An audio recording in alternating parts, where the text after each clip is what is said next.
তিস্তার পানি বন্টন সমস্যার সমাধান চান প্রধান উপদেষ্টা। ভারতের বাঁধ উচ্ছেদের দাবি, ত্রিপুরার ডুম্বুর অভিমুখে লং মার্চ। অবৈধ সম্পদের সাম্রাজ্য ফেলে পলাতক ডেপুটি স্পিকার টুকুর দুই ছেলে।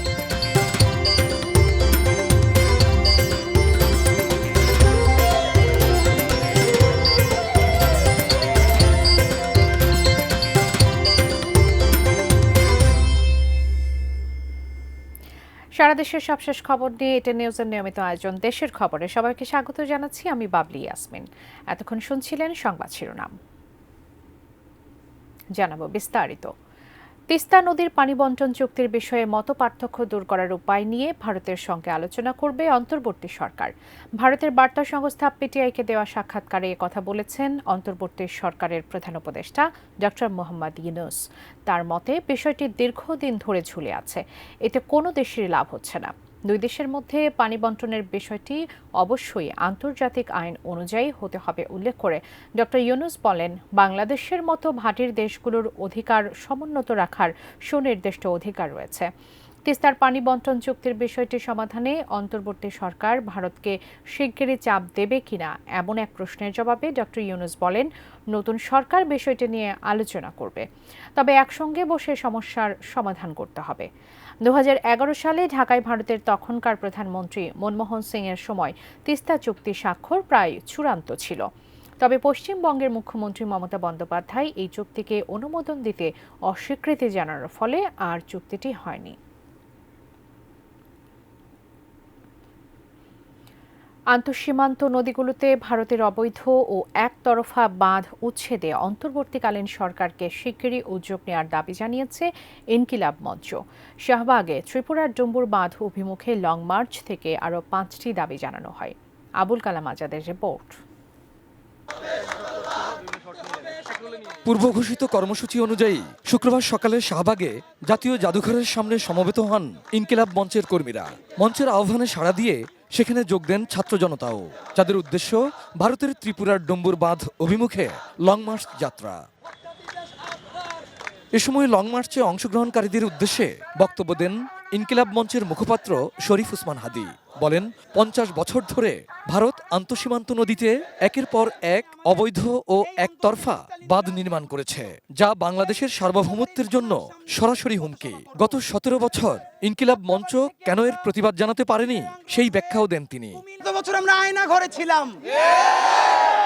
আয়না ঘর শুধু একটি সিম্বলিক জিনিস নয়, বাংলাদেশের 18 কোটি মানুষের অন্তত কোটি কোটি পরিবারকে আয়না ঘর বানিয়ে ফেলা হয়েছিল। সুতরাং সে আয়নাঘর ভেঙে বাংলাদেশের মানুষ রাজপথে আসতে শুরু করেছে। উদ্বোধন শেষে লং মার্চের পদযাত্রা জাতীয় জাদুঘরের সামনে থেকে ঢাকা বিশ্ববিদ্যালয়ের চারুকলা ভবনের সামনে দিয়ে শাহবাগ মোড়ে এসে থামে। সেখান থেকে অংশগ্রহণকারীরা 10টি ট্রাকে করে ত্রিপুরার ডুম্বুর বাঁধ অভিমুখে রওনা হন অংশগ্রহণকারীরা। পথে ছাত্র জনতার অভ্যুত্থানে যাত্রাবাড়ি থানার সামনে শহীদদের স্মরণ করা হয় লং মার্চ থেকে। এ সময় ইনকিলাব মঞ্চের মূল দাবিসহ 6টি দাবির কথা জানানো হয়। ভারত গত 50 বছরে যত অবৈধ একতরফা বাঁধ নির্মাণ করেছে, অতি সত্বর বাংলাদেশ সরকার সমস্ত আন্তর্জাতিক কমিউনিটিকে, প্রেসার গ্রুপকে সাথে নিয়ে সেই বাঁধগুলো উচ্ছেদের দাবি জানাতে হবে। পরে লং মার্চটি কুমিল্লার সীমান্ত এলাকা বিবির বাজারের দিকে রওনা হয়। Abul Kalam Azad, ATN news, Dhaka. MP মন্ত্রীর পদ আলাদিনের চেরাগের মতো বদলে দিয়েছে জাতীয় সংসদের ডেপুটি স্পিকার শামসুল হক টুকু ও তার পরিবারের ভাগ্য। নিয়োগ বাণিজ্য, সরকারি বেসরকারি জমি দখল, অবৈধ বালি ব্যবসা করে কামিয়েছেন হাজার কোটি টাকা। সরকার পতনের পর শামসুল হক টুকু গ্রেফতার হলেও লাপাত্তা তার দুই ছেলে। মিলন মাহমুদের ক্যামেরায় পাবনা থেকে রিজভি জয়ের রিপোর্ট। গত 4 বছর ধরে এভাবেই নথিপত্র নিয়ে ঘুরছেন বেড়া পাইলট বালিকা বিদ্যালয়ের প্রধান শিক্ষক নায়েব আলী। পাবনা 1 আসনের সাবেক এমপি ও ডেপুটি স্পিকার শামসুল হক টুকু ও তার পরিবারের অনৈতিক আবদারে বাধা দেওয়ায় 2020 সালে মিথ্যা অভিযোগে বরখাস্ত হন তিনি। তদন্তে নির্দোষ প্রমাণ হলেও তাকে কাজে যোগ দিতে দেননি টুকুপুত্র ও বেড়া পৌরসভার সাবেক মেয়র আসিফ শামস রঞ্জন। শামসুল হক টুকু এবং তার ছেলের সন্ত্রাসের রাজত্ব কায়েম করার কারণে আমি স্কুলে আসতে পারিনি, স্কুলে আসে আমাকে শারীরিক মানসিক আঘাত করে। শেষে আমার বেতন ভাতা বন্ধ রাখার পরে আমি কখনো গরুর রাখাল, কখনো মাঠে ঘাটে কামলা হিসেবে কাজ করে আমরা জীবনযাপন নির্বাহ করছি। বেড়া সাথিয়াকে নিজেদের সাম্রাজ্যে পরিণত করেছে টুকু পরিবার। বিতর্কিত প্রক্রিয়ায় ছেলে আসিফকে বেড়া উপজেলা আওয়ামী লীগ সভাপতি ও পৌরসভা মেয়র পদে বসান টুকু। অপ্রতিরোধ্য আসিফ দখল করেন সরকারি মৎস্য প্রজনন কেন্দ্র বিআইডব্লিউটি এর বিশালিখা ঘাটের ইজারা। আসিফের মাস্তান বাহিনীর প্রকাশ্য চাঁদাবাজিতে অসহায় ছিল মানুষ, হুকুম না মানলেই নির্যাতন। আমার জমি রেকর্ডের সম্পত্তি তারা কাটিয়ে কইছে যে জোর বুঝবে কয়টা যান ভাগ ভাগ ভাগ। যত ধরনের অত্যাচার করা যায় সব ধরনের অত্যাচারই এই রঞ্জন আমাদের এরকম এলাকায় ক্ষতি করছে, আর হাটটার তো ক্ষতি করছে। 2009 সালে সংসদ সদস্য হওয়ার আগে বেড়া উপজেলায় শামসুল হক টুকুর কোনো বাড়ি ছিল না, কিন্তু মন্ত্রী হবার কয়েক মাসেই নিজের গ্রামে নির্মাণ করেন কয়েক কোটি টাকার ডুপ্লেক্স। আসিফ, নাসিফ ও ছেলের বউ মুসলিমা বনি রাতারাতি বনে যান একাধিক কোম্পানি ও শতবিঘা জমির মালিক। অভিযোগ রয়েছে লন্ডনে অন্তত 6টি কোম্পানির নামে হাজার কোটি টাকা পাচার করেছেন আসিফ। 2014 সালে দুদক তার অনুসন্ধান শুরু করলেও প্রভাব খাটিয়ে ফাইলই গায়েব করে দেন টুকু। এখানে আপনি ঘাট শ্রমিকের যে ড্রাইভাররা আছে, গাড়ির শ্রমিকরা আছে, এখানে প্রত্যেকটা গাড়ি ঢুকলে তাকে 200 করে টাকা দিতে হতো। একটা ট্রলার খালি হবে সিমেন্টের, সেই ট্রলার খালি হলে তাকে 500 টাকা দিতে হয়। আমার এখানে যে ব্যবসা বাণিজ্য ছিল সব ব্যবসা বাণিজ্য কেড়ে নিয়ে অবৈধ দখলদার এবং ভাঙচুর লুটপাটের আমি বিচার চাই। এই যে নদীর থেকে যে মাটিগুলো, এই বালিগুলো উত্তোলন করা হয়েছে সব কৃষকের জমি। সরকার পতনের পর গ্রেপ্তার হয়েছেন শামসুল হক টুকু। 2 ছেলে ও পরিবারের সদস্যরা পলাতক। বাড়ি ও দখলে রাখা স্থাপনায় ভাঙচুর, অগ্নিসংযোগে দুর্নীতি ও অত্যাচারের বিচার চেয়েছেন ভুক্তভোগী মানুষ। রিজভী জয়, এটিএন নিউজ, পাবনা। বৈষম্য বিরোধী ছাত্র আন্দোলনের শিক্ষার্থীদের উপর হামলার ঘটনায় সাবেক ভূমিমন্ত্রী শামসুর রহমান শরীফ ডিলুর ছেলে শিরহান শরীফ তমালকে গ্রেফতার করেছে র্যাব। সকালে র্যাব 12 কর্মকর্তারা জানান, তমালকে পাবনার ঈশ্বরদী থেকে গ্রেফতার করা হয়। হামলার ঘটনায় এজাহারভুক্ত পলাতক আসামি তিনি।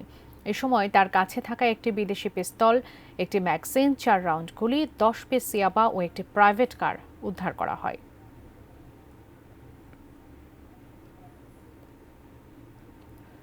কুমিল্লার 14 গ্রামে মর্মান্তিক সড়ক দুর্ঘটনায় শিশুসহ নিহত হয়েছেন 4 জন। বাস ও মাইক্রোবাসের মধ্যকার এই সংঘর্ষে 5 জন আহত হয়েছেন। পুলিশের প্রত্যক্ষদর্শীরা জানান, সকাল 6টায় ঢাকা চট্টগ্রাম মহাসড়কের নানকড়া এলাকায় ঢাকামুখী লেনে একটা ট্রাক দাঁড়িয়েছিল। এ কারণে ওই লেনে আসতে থাকা মাইক্রোবাসটি গতি কমিয়ে দেয়। এ সময় পেছনে থাকা স্টার লাইন পরিবহনের একটি বাস প্রচণ্ড গতিতে মাইক্রোবাসটিকে ধাক্কা দেয়। এতে মাইক্রোবাসটি রাস্তা থেকে ছিটকে খাদে পড়ে যায়। ঘটনাস্থলেই মাইক্রোবাস চালক ও এক শিশুসহ 4 জনের মৃত্যু ঘটে। নিহতরা হলেন ফেনীর দক্ষিণ লক্ষ্মীপুর গ্রামের মামুন, তার 5 মাসের ছেলে সাইমন, তার শাশুড়ি মাজেদা বেগম এবং মাইক্রোবাস চালক আলাউদ্দিন হাজারি।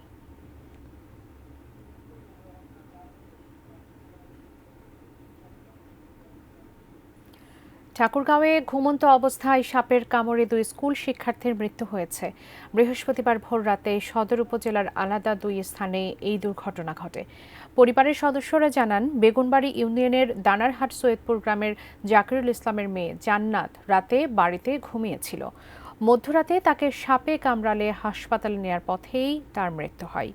অন্যদিকে উপজেলার শালন্দর ইউনিয়নের ইয়াকুবপুর গ্রামের সনাতনের ছেলে আদিত্যকেও ঘুমন্ত অবস্থায় সাপে কামড়ায়। এ সময় সে অসুস্থ হয়ে পড়লে প্রথমে তাকে ঠাকুরগাঁও জেনারেল হাসপাতাল ও পরে উন্নত চিকিৎসার জন্য দিনাজপুর মেডিকেল কলেজে নেয়ার পথে মারা যায় সে। প্রাণ ফিরে পেয়েছে দেশের প্রধান বিনোদন কেন্দ্র কক্সবাজার সমুদ্র সৈকত। ক্ষতি কাটিয়ে ঘুরে দাঁড়ানোর আশা পর্যটন খাতের ব্যবসায়ীদের। কক্সবাজার সমুদ্র সৈকতের লাবণী পয়েন্ট থেকে বিস্তারিত জানিয়েছেন আমাদের কক্সবাজার প্রতিনিধি অর্পণ বড়ুয়া।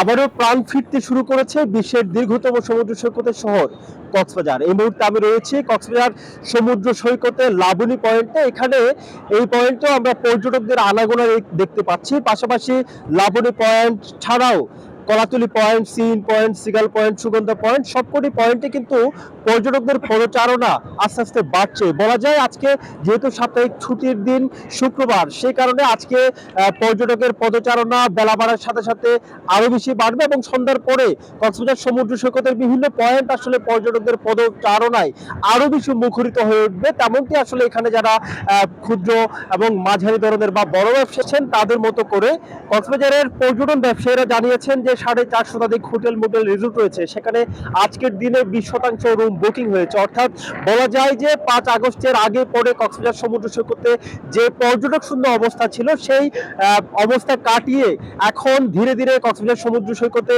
পর্যটকরা বেড়াতে আসছেন। সেই কারণে আসলে পর্যটন ব্যবসায়ী যারা রয়েছেন তারাও আসলে ক্ষতি কাটিয়ে লাভের আশা দেখছেন এবং যে পরিস্থিতি ছিল সেটি কাটিয়ে এখন কক্সবাজার পর্যটন শিল্প আস্তে আস্তে পুরোদমে প্রাণ ফিরে পাচ্ছে, সৌমহিমায় উদ্ভাসিত হচ্ছে কক্সবাজার সমুদ্র সৈকত। কক্সবাজার সৈকতের লাবণী পয়েন্ট থেকে এটুকুই ছিল এখানকার সবশেষ পরিস্থিতি। বন্যার কারণে পর্যটনে ধস নেমেছে পার্বত্য জেলা খাগড়াছড়িতে। ছুটির দিনগুলোতেও দেখা নেই পর্যটকের। খাগড়াছড়ি জেলা পরিষদ পার্ক থেকে বিস্তারিত জানিয়েছেন খাগড়াছড়ির প্রতিনিধি আবু দাউদ। আমি এখন দাঁড়িয়ে আছি খাগড়াছড়ি পার্বত্য জেলা পরিষদ পার্কের সামনে। আপনি দেখছেন যে আসলে এখানে পর্যটক নেই বললেই চলে। বিশেষ করে জেলার অন্যান্য যে পর্যটন কেন্দ্রগুলো আছে সেগুলোরও খোঁজখবর নিয়ে দেখেছি। আলুটিরা পর্যটন কেন্দ্রে কিছু হাতে গোনা পর্যটক থাকলেও আসলে সে অর্থে পর্যটক নেই। বিশেষ করে জেলার বাইরের পর্যটক তো নেই, স্থানীয় কিছু পর্যটককে মূলত আমরা দেখতে পেয়েছি। তো টোটাল যদি পরিস্থিতি বলি, পর্যটন শিল্পের অনেকটা ধস নেমেছে বলা যায়। তো এখানকার যারা পর্যটন সংশ্লিষ্ট রয়েছেন তারা জানিয়েছেন হোটেল মোটেল পরিবহন সেক্টর সেগুলোর পরিস্থিতিও খুব ভালো যাচ্ছে না। এখানকার যে পর্যটন মোটেলটি রয়েছে সেখানে গত 2 মাসে আসলে বুকিং ছিল না বললেই চলে। সেখানকার যিনি ব্যবস্থাপক রয়েছেন উত্তম কুমার মজুমদার জানিয়েছেন তারা খুবই হতাশ। এছাড়া অন্যান্য যারা পর্যটন সংশ্লিষ্ট ব্যক্তিরা রয়েছেন তারাও পর্যটন শিল্প খুব দ্রুত সময়ের মধ্যেই আবার ঘুরে দাঁড়াবে তারা তেমনটাই প্রত্যাশা করছেন। এই ছিল খাগড়াছড়ি পর্যটন শিল্পের সর্বশেষ পরিস্থিতি। ধীর গতিতে নোয়াখালীতে নামছে বন্যার পানি, অন্যদিকে পাল্লা দিয়ে বাড়ছে পানিবাহিত বিভিন্ন রোগ। এর মধ্যে সবচেয়ে বেশি দেখা দিয়েছে ডায়রিয়ার প্রকোপ। আক্রান্ত হচ্ছে শিশু ও বৃদ্ধরা। এ পর্যন্ত ডায়রিয়ায় মৃত্যু হয়েছে 3 জনের। হঠাৎ করে রোগী বেড়ে যাওয়ায় 250 শয্যা বিশিষ্ট নোয়াখালী জেনারেল হাসপাতালে ডায়রিয়া রোগীদের চিকিৎসা সেবা দিতে গিয়ে হিমশিম খাচ্ছেন চিকিৎসক নার্সরা। 20 শয্যার ডায়রিয়া ওয়ার্ডে ভর্তি রয়েছে 266 জন। ওষুধের সংকটের পাশাপাশি রয়েছে ওষুধ না দেওয়ার অভিযোগও। রোগীর চাপে অনেকের ঠাঁই মিলছে না হাসপাতালে, কেউ বারান্দায় আবার কেউ মেঝেতে, কাউকে সেবা নিতে হচ্ছে সিঁড়িতে বসে। এর সাথে বাড়তি বিড়ম্বনা, নোংরা পরিবেশ। রোগীর স্বজনদের অভিযোগ, হাসপাতাল থেকে তেমন কোনো ওষুধও সরবরাহ করা হচ্ছে না।